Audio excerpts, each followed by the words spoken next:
Монда шуны әйтергә кирәк, мин әлбәттә беренче мәртәбә түгел, бу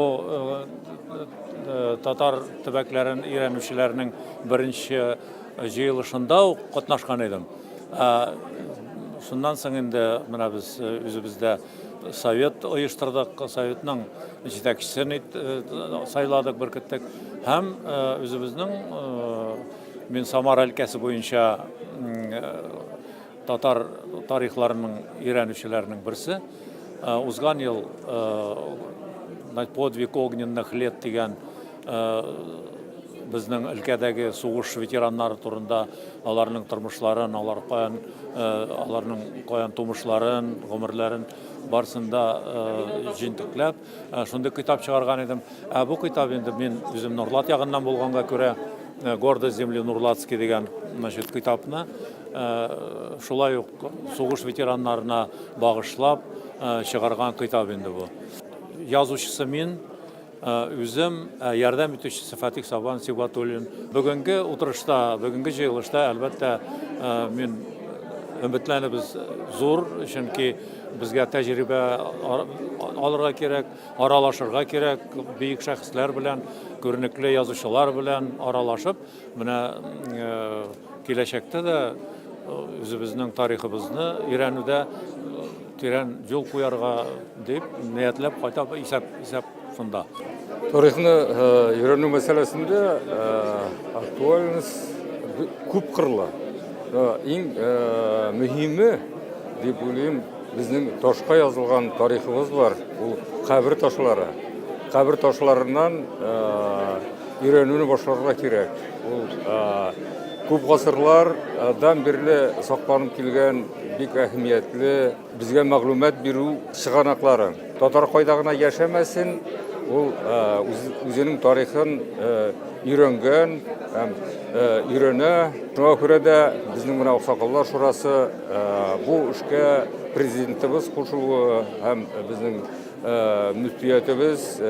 мөфтиебез Камил Самигуллин кушуы буенча бик зур эшләр башлады. Бүтән җирләрдә каберлекләрне барлыйбыз, карыйбыз, борынгы ташларның фото сурәтләрен ясыйбыз һәм аларны регистрга кертәбез. Китапчыклар һәрбер район буенча эшлибез. Мәсәлән, шушы арада гына Кукмарада булдык. Анда бик зур матур эшләр алып барылган. Аксакаллар шурасы һәм мөхтәсиб җирле хакимият белән берлектә бүтән зиратларны барлап, Кукмара кабер ташларының регистрын булдырган. Я написал книгу, которая называется «История села Старый Керемет». Это деревня в Аксубайском районе. Это родина знаменитого татарского писателя Хасана Туфана. Там, где я родился. Правда, я там жил всего до 7 лет. Проучился 1 класс. Это 60-е годы. Написал историю этой деревни. Целый год, можно сказать, не выходил из Национального архива Республики Татарстан. Без Сарытау татарларының борынгы һәм урта гасыр тарихында өйрәнәбез, һәм хәзерге заман тарихында. Менә безнең бит шәһәр урынында элек Алтын Урда шәһәре үкәк булган. Шуңа багышланган берничә фәнни конференция үткәрдек. Шуларның чыгардык китапларын. Бу эш бик кирәкле, шуны алып барабыз. Аннан башка татар авылларының тарихында язып барабыз. Мин менә үзем шәхсән 2013 елда үземнең авылымның тарихын язып чыктым. Мастяк авылы, хәзер ул Ульян өлкәсендә, элек булган Саратов губернасында, Кавалын өязендә авыл. Аннан үткән елны чыкты зур китап безнең фәннәр кандидаты Хабибуллинның Алтата авылына багышланган китап. Шулай итеп, әкрен генә эшләп ятабыз. Дөрес, әле эшләүебез бик күп. Күптән түгел генә 23 мартта Балташ районында, менің Башқұртстанның Балташ районында, чөнки монда Татарстанда да Балташы бар. Балташ районында китапханада Рейф Амир деген кішінің Нашар ауылының тарихы деген китапның тәқдим етілді. Һәм бұл 300 биттен артық басманың басма турында сөйлешу, ауыл тарихлары турында, оларны ничек язу, нинди чыганакларга таяну, ничек дөреслеккә, әлбәттә һәр автор үзенчә дөрестлек эзли, ничек шул дөреслеккә омтылу турында зур сөйләшү булды. Балташ районында инде үзенә күрә бөтен Башкортстанда кебек, бөтен Башкортстан татарлары арасында кебек авыл тарихы язу буенча бум үзенә күрә. 20-30 кеше авыл тарихы өстендә эшли. Бер районда гына.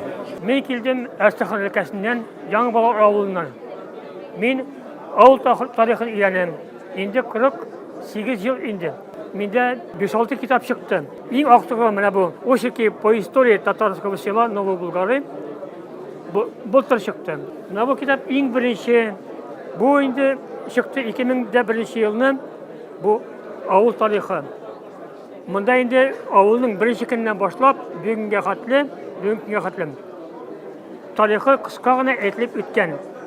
Монда тарих кына түгел, монда демография, археология, җир эшлеклеге һәм башка проблемалар күтәрелә. Безнең Әстерханның бөтен милләтләрнең бер шөгыльләнүе, балык тотуы. Менә бу китапта есть төрле способ балык тотуга. Промышленный түгел дигәндә менә хөкүмәтнеке. Үзебезгә ашарга яшектән башлап каплап кармак белән һәм башкалары. Кызыл балык, төрле балыклар. Кызыл балыкта, вак балыкта, сазан, щука, шуртан, җәен һәм башкалар. Бикбаева Роза Сафер кызы, Астрхан өлкәсе Татар милли җәмгыяте рәисенең урынбасары булып эшлим. 3 ел элек Всемирный конгресстан, бөтен дөнья комитеттан килде хат тәкъдим белән оештырырга татар тарихын өйрәнүче клубын яки оешмасын. Без инде 3нче ел шул клубта аңарга исем бирдек, якташлар, татар краеведлары белән тарихыбызны өйрәнәбез. Сезнең алдыгызда хәзер Сережидинов Шамиль Курбанович чыгыш ясады. Ул Яңа Болгар дигән авылдан, ул ел Екатерининский районнан, ул авылга бу ел 100 ел тула. Ул ничә төрле китаплар тәкъдим итте, сезгә күрсәтте. Әмма ләкин краеведение бит ул только китаплар гына чыгару түгел. Ул бит инде төрле мәгълүмат җыю. Безнең делегациядә бар Мухсинов Рауф Ниязович, урысча әйткәндә резьба по дереву, пространственная резьба. Клейсыз, кадаксыз, из деревянного бруска урысча әйткәндә ул ясый пространственные, объемные изделиялар. Шул изделиялар арасында Астрхан өлкәсенең тарихын байтучы да әйберләр бар. Мин үзем бүгенге форумга Тукай районы Диклән авылыннан килдем. Безнең менә шушындай авылыбызның горурлыгы, бөтен авылыбызның сөенече шушы тарих китабыбыз бар. Шушы тарих китабы буенча без әби бабаларыбызның тормышын, хөрмәтле сугыш ветераннарыбызның бөтенесе турында күп мәгълүмат белдек. Бу китапны авылдашыбыз язучы Марс Галиуллинның каләменнән төшкән, авылдашыбыз Тахир Вәлиев иганәчелеге белән чыгарылган шундай хәзинәбез.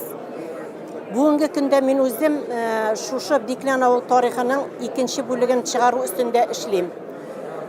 Бик күп авылыбыз турында тарихи материал язып калдырган мәктәп директоры Абдуллин Шәйхмарданович 70 басма бит булды, авылыбызның тарихын яздым. Шул Шәйхмардановичның язмаларынан карап, төбәк тарихын өйрәнүчеләр форумында катнашуым белән бик тә бәхетлемен. Бүген минем кебек авыл тарихын язучылар белән бик күп аралаштым. Бигрәк тә мине архив материалларын табу кызыксындыра.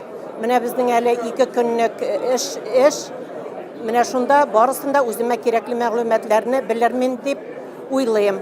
1991 елны, яғни 15 августта Олы Тырма авылына тарих укытучысы буларак кайттым. Шушы көннән башлап авылымның тарихы, кешеләре, аның язмышы, көнкүреше белән кызыксынам. Һәм хәзергесе көндә безнең Тәтеш районының, яғни Ясноволгий городок дигән тарих китабы бар.